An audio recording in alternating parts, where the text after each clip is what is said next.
अर्ज की कि ये सत्संग आम लोगों के लिए जारी किया जाना चाहिए। प्रार्थना की, बेनती की। स्वामी जी महाराज ने गुरुमुख शिष्य की बात को माना और आम लोगों के लिए सत्संग जारी किया। तो आप पूछ सकते हैं आम लोग और खास लोग में क्या अंतर और क्या फर्क था। आम सत्संग का मतलब ये था, जब शुरू में स्वामी जी महाराज पन्नी गली में सत्संग करते थे, अपने घर में ही सत्संग, जो विशेष रूप से साधु लोग थोड़े ही प्रेमी होते थे उन्हीं को सत्संग देते थे, और वो सत्संग आम लोगों के लिए नहीं था। लेकिन हजूर महाराज जी ने जब प्रार्थना की उनसे, तो वो सब लोगों के लिए छूट दी गई कि कोई भी उसमें साधु हो, गृहस्थी हो, अभ्यासी हो, किसी भी मत पंथ धर्म के मानने वाला हो, वो सभी उस सत्संग में आके लाभ उठा सकते हैं। हालांकि राधा स्वामी नाम प्रगट हजूर महाराज जी ने ही किया था, लेकिन ये जरूरी नहीं है। गुरु और गुरुमुख में कोई अंतर नहीं होता। कई बार गुरु अपने शिष्य को मान सम्मान दिलाने के लिए जो काम खुद करना चाहते हैं वो अपने गुरुमुख शिष्य से करवाते हैं। अगर ये बात नहीं होती तो वो कह देते कि ये नाम नहीं है, परंतु स्वामी जी महाराज ने तो इसको स्पष्ट रूप से माना। आखिरी वचन में फरमाया कि मेरा मत तो सतनाम अनामी का था, है नहीं था पहले, लेकिन राधा स्वामी नाम हजूर महाराज ने प्रगट किया है और इसको चलने देना। लेकिन उन्हीं की वाणी में है कि गुरुमुख हो सो पंथ बढ़ावे। गुरुमुख उसको कहते हैं जो गुरु की आज्ञा में रहता है, गुरु के उपदेश शिक्षा को मानता है, चाहे वो उपदेश किसी भी प्रकार का हो। गुरुमुख गुरु की आज्ञा का पालन करने वाला। दूसरी तरफ गुरु से नाम दीक्षा तो बहुत लेते हैं, लेकिन जो अपने मनमानी करते हैं और गुरु की बात को एक तरफ रख के अपने मन के कहे में चलते हैं, उनको मनमुख कहते हैं। गुरुमुख और गुरु की बात एक होती है, उनमें कोई अंतर नहीं होता। तो गुरु जो बात कहता है वही शिष्य की बात भी होती है, और शिष्य जो बात कहता है वो गुरु के भी। इसलिए जो नाम उन्होंने प्रकट करवाना था वो हजूर महाराज जी से प्रकट करवाया। शिष्य तो और भी बहुत थे, शिष्यों की कोई कमी नहीं होती। ये बहुता देखने में आता है। महाराजियों के साथ में भी कई उनके ऐसे गुरु भाई थे जो करते मन की थी, लेकिन गुरु फिर भी बनना चाहते थे। गुरु फिर भी बने, लेकिन गुरु कौन से बने? मनमुखी गुरु बने, अपने मन के कहे में काम करने वाले, जिन्होंने ना कोई तप किया, ना कोई त्याग किया, ना कोई साधना की। अरे इनके बिना गुरु कहाँ से बन जाएगा? जिनके मनों में ईर्ष्या द्वेष भरी रहती है, निंदा चुगली से उनका पीछा नहीं छूटता है, लोभ लालच की धार में बहे जाते हैं, घर गृहस्थियों में लथ पथ होके खोटे मंदे कर्म करते हैं, वो गुरुमुख नहीं कहलाते। वो गुरु के शिक्षा के पात्र भी नहीं होते मेरे से, अगर सही में पूछना चाहते हो तो। गुरु की शिक्षा और उपदेश का उन पर असर नहीं होता है।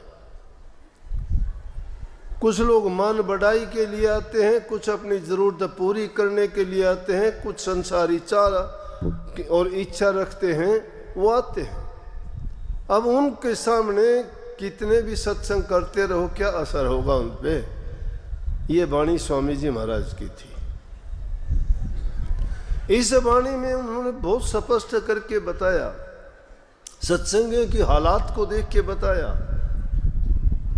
सत्संगियों को उपदेश दिया कि तुमने नाम की दीक्षा ली है, उनके नियम का पालन करने के लिए आपको बताया गया है। अपनी रूह को इस संसार के माया जंजाल से निकाल के रूहानी दर्जों पर अगर ले जाना चाहते हो तो तुम सच्चे पक्के बन के चलो और गुरु की आज्ञा का पालन करो। गुरु क्या चाहता है हमसे? गुरु चाहता है कि हम नाम की कमाई करें, अभ्यास करें, लेकिन बह जाते हैं हम तो छोटे मोटे लालच के लिए, छोटे से स्वार्थ पूर्ति के लिए पता नहीं क्या का क्या कर बैठते हैं। भक्ति तो गई गवाई। इसलिए उन्होंने कहे, अरे मूर्खो, सत्संग करत बहुत दिन बीते, अब तो छोड़ पुरानी बाण। पुरानी बाण कौन सी है? हमारी गृहस्थियों वाली। गृहस्थियों की क्या आदत होती है, क्या बाण होती है? बाण का मतलब आदत से है, और आदत का बदलना ही जीवन को सुधारना है। अगर दुनियादारी की बातों को, उन आदतों को ही हम अपनाते रहे, उन्हीं पर हम चलते रहे, तो सुधार कहाँ से होगा? वो तो हमें फंसाने वाली बातें हैं। संतों ने, कबीर साहब जैसे संतों ने कितनी स्पष्ट बात कही कि तुम कहते उलझावन हारी, मैं कहता सुलझावन हारी। संत सुलझाने वाली बात कहते हैं। किसको सुलझाने वाली? रूह को सुलझाने वाली। रूह काल और जंजाल और माया के फंदे में फंस गई है। जिस देश में, जिस दुनिया में हम जीते हैं, ये मीठी जेल है। इस जेल में सभी एक ही प्रकार का जीवन भोगते भोगते हमें पता ही नहीं कि हम कैदी हैं कि हम आज़ाद हैं, हम दुखी हैं कि हम सुखी हैं। पीड़ा जब होती है, जब कोई अपनी तकलीफ का बयान करता है, मैं ये दुखी हूँ, मैं वो दुखी हूँ, अगर सोचोगे तो कोई सुखी नहीं, सभी दुखी है। जिसको भी पूछोगे, कोई तन का दुखी, कोई मन का दुखी है। लेकिन यहाँ सवाल तन मन से नहीं है। जो रूहानी दौलत के ग्राहक हैं, जो अपने जीवन को सफल करना चाहते हैं, उनको चिंता होनी चाहिए अपनी रूह की। रूहानी ज्ञान मिलता नहीं है, वो दुकान नहीं रही। अब दुकान तो पेशा हो गया है, व्यवसाय हो गया है। कोई जानता ही नहीं, कहता ही नहीं। कहें कैसे चोर हैं सब। सच्चाई का बयान करते रहे तो आप जैसी संगत नहीं रहेगी। इसलिए झूठ की पट्टी आंखों के बांध के और शिष्यों को बहकाते रहते हैं। वो बेचारे कम बुद्धि के लोग बहक जाते हैं, डरते हैं। लेकिन सच्ची बात कही कि सत्संग करत बहुत दिन बीते, कमी हमारी है। हम सत्संग करते कब हैं? सत्संगों में आके क्या सत्संग के लिए आए हैं? हम खाने पीने के लिए हम भाग दौड़ करते हैं। कहना कोई मानते नहीं है। किसी भी चीज़ पे ठीक ढंग से रहने और चलने के लिए वहाँ की मान मर्यादाओं को मानना, उनके नियमों के मुताबिक चलना, अपने मन और इच्छाओं और इंद्रिय को कंट्रोल में रखना, ये एक भगत के लिए और एक रूहानी रास्ते पे चलने वाले अभ्यासी के लिए बहुत ज़रूरी है। दुनियादारी की चीज़ों के लिए हम छटपटाते हैं, उनके लिए सोचते हैं, लेकिन हमने तो कभी नहीं देखा कि किसी मुर्दे के कफन में किसी ने जेब लगवाई हो कि तूने सारी ज़िंदगी जो कमाया था इस कफन में भर के ले जा। खाली जाते हैं सब के सब, जानते भी हैं कुछ नहीं जाना, लेकिन फिर भी परवाह नहीं करते, पाप कर्म में फिर भी धंसे जाते हैं। लेवल सत्संगी का लगाने से सत्संगी नहीं हो जाते। गुरु जो कहता है वो काम करो, काम छोड़ना नहीं। घर गृहस्थी के सारे काम करो, अपना कमा के खाओ, मेहनत करो, परिवार में रहो, प्यार करो, सबसे प्यार करो, किसी से नफरत घृणा ना करो। अगर ये बीज तुम्हारे हृदय में बसे हुए तो आप कभी भी भक्ति के रास्ते पे नहीं चल पाओगे, चाहे कितनी भी कोशिश करना। लेकिन इतना कुछ करने के बाद भी इसीलिए कही कि कब लग करो कुटिलता गुरु की, अब तो गुरु को लो पहचान। अरे गुरु क्यों काम करता है? गुरु हमारे लिए काम करता है। गुरु से कब तक कुटिलता करोगे? गुरु की बातों को रोज रोज को सुनते सुनते आपके कान पक गए क्या? उन बातों को मानना नहीं चाहते? उनकी बातों को ना मानना ही कुटिलता है, उनकी अवज्ञा करना ही कुटिलता है। लेकिन गुरु किसके हमारे हित की कहते हैं? गुरु के अपने हित की नहीं है। जो हमारे कल्याण की, हमारे हित की बातें करते हैं और हमें उन अच्छा करने के लिए कहते हैं, फिर भी हम भटकते हैं, फिर भी हम उस रास्ते पे नहीं चलते, तो हमारा कल्याण कैसे होगा? कैसे हमारा हित होगा? गुरु जो तुम्हें दौलत देता है वो पूंजी है बहुत बड़ी नाम की। हम शायद उसको जानते नहीं, उसकी कीमत क्या है। उसकी कीमत समझते, कदर करते, उनकी कदर संतों ने जानी। और जो पूंजी उन्होंने ली अपने गुरु से, उसको 1000 गुना करके छोड़ा उन्होंने कमाई की उसकी। भीखा साहब ने क्यों कही कि भीखन भूखा को नहीं, सबके पल्ले लाल, गांठ खोल परख्या नहीं, इस विध भय कंगाल। वो ज्ञान, वो समझ आपके पास है, लेकिन उस ज्ञान को भुनाने के लिए जो गुरु ने नाम की दीक्षा दी है, वो लाल है असली। उस लाल को भुनाते नहीं हम। सबके पल्ले है फिर भी गरीब हैं, नहीं है, पता ही नहीं हमें क्यों गरीब हैं। है हमारे पास कंधे छोरा नगर ढिंडोरा, वस्तु कहीं खोजे कहीं किसवी दावा हाथ, कहें कबीर तब पाइयर भेदी लीजिए साथ। भेदी तो मिल गया, भेदी हमने ले रखा है, वस्तु का भी पता है कहाँ है, खोजने का तरीका भी हमें बता दिया गया है, लेकिन हमारी हिम्मत नहीं, हम उसको खोजना नहीं चाहते।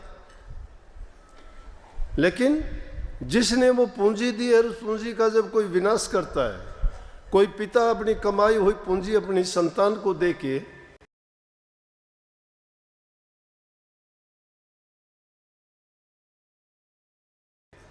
और कहता है कि बेटा ऐसा कर, कोई व्यवसाय कर,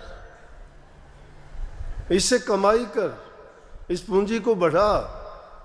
हानि कोई नहीं चाहता, हर इंसान लाभ चाहता है। कोई भी काम करे उसमें हर इंसान चाहता है मुझे लाभ मिले। लेकिन आप सत्संगी होके और नाम का लाभ कभी नहीं कमाते, वो पूंजी कैसे डबोते हो आप? क्योंकि आपको वो फ्री में मिली है, आप पूंजी की कदर नहीं जानते।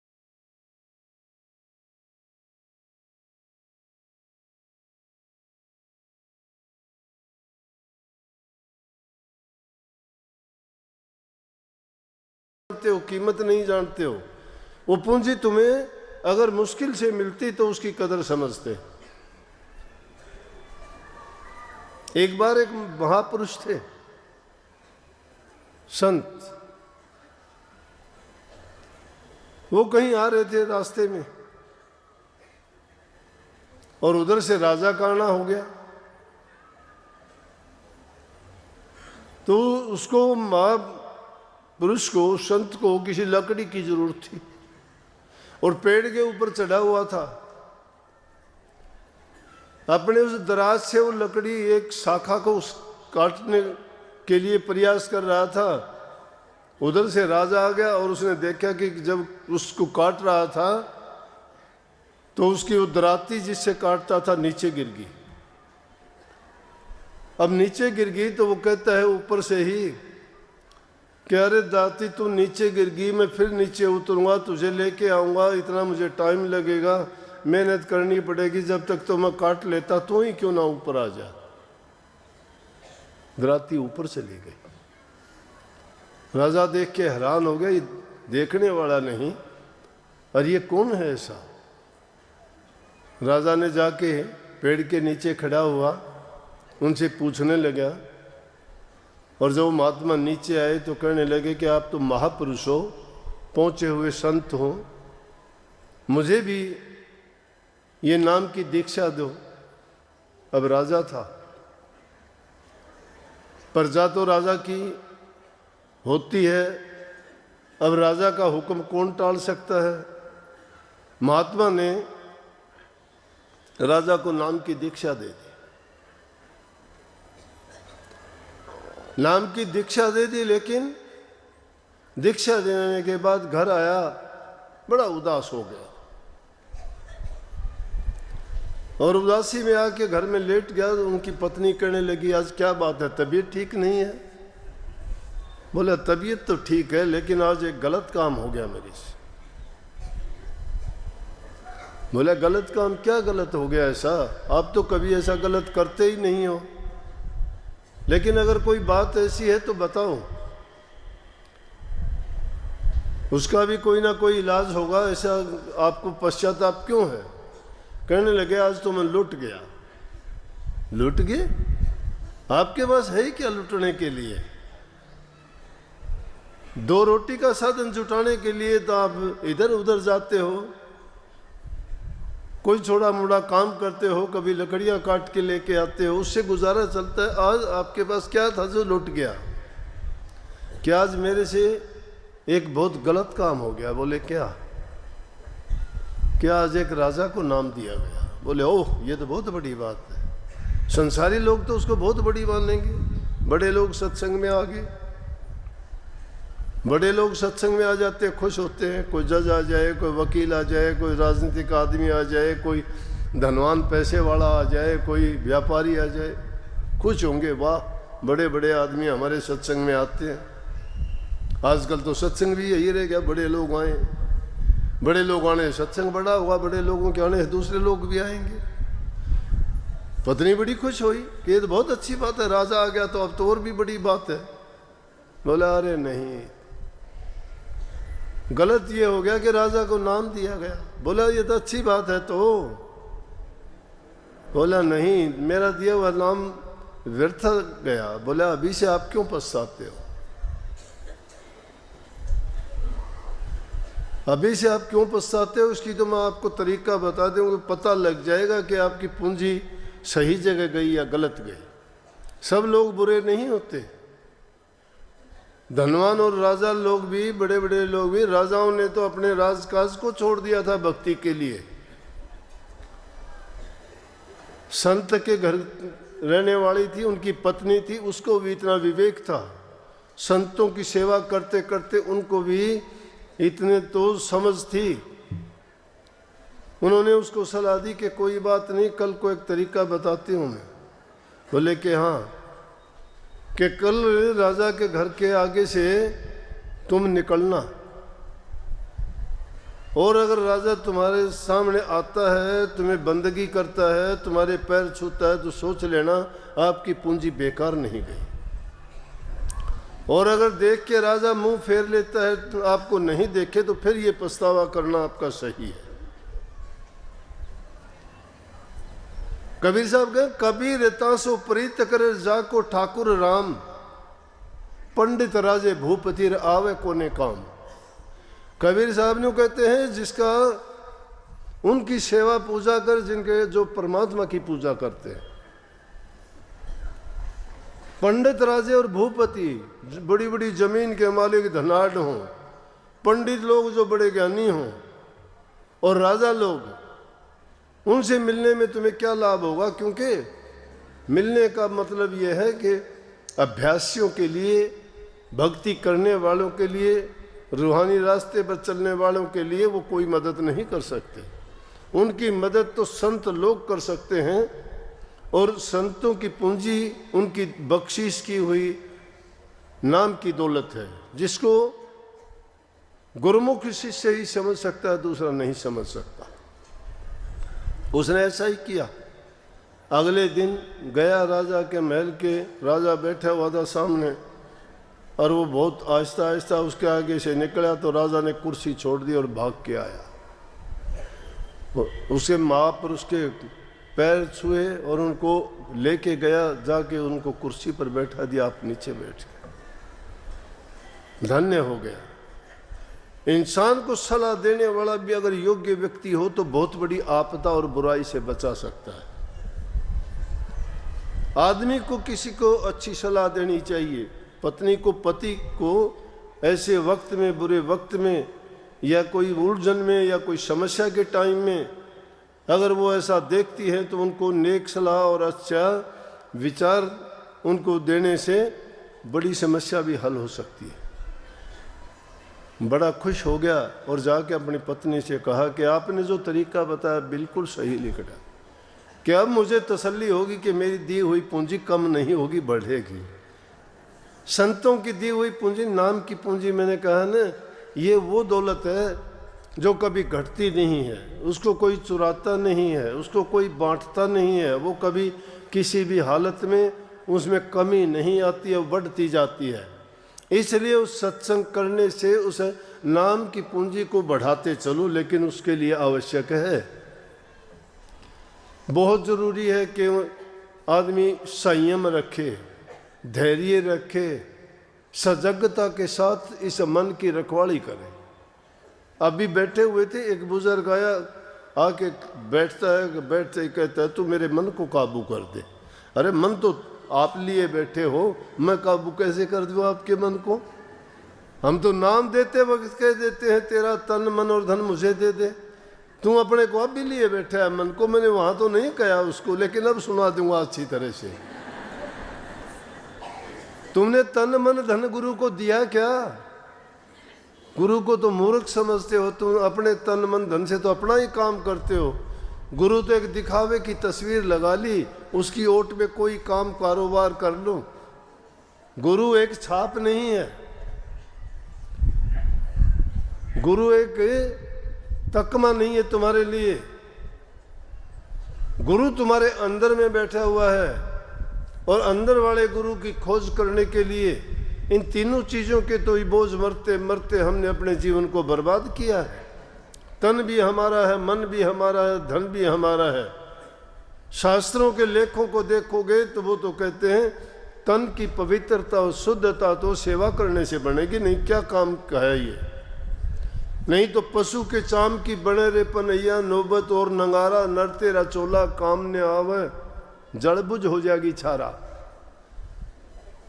पशु मरे 10 काम संवारे, 10 काम आता है, और नर मरे एक चीज भी काम नहीं आती। पशु पक्षी जानवर की पंख काम आती है, हड्डियां काम आती है, चमड़ी काम आती है, हर चीज किसी न किसी काम की आती है। इंसान का क्या बनता है? जला की थोड़ी सी राख बनती है। जब इसका ये कुछ भी काम नहीं आता तो फिर ये पशु जैसे बर्ताव क्यों करता है? इसके पास जो चीज है वो दूसरे जीवों के पास नहीं है। 84 लाख योनि में इंसान को ही ये गुण मिला हुआ है कि इसमें रहते हो भक्ति करके अपने जीवन में अपनी मुक्ति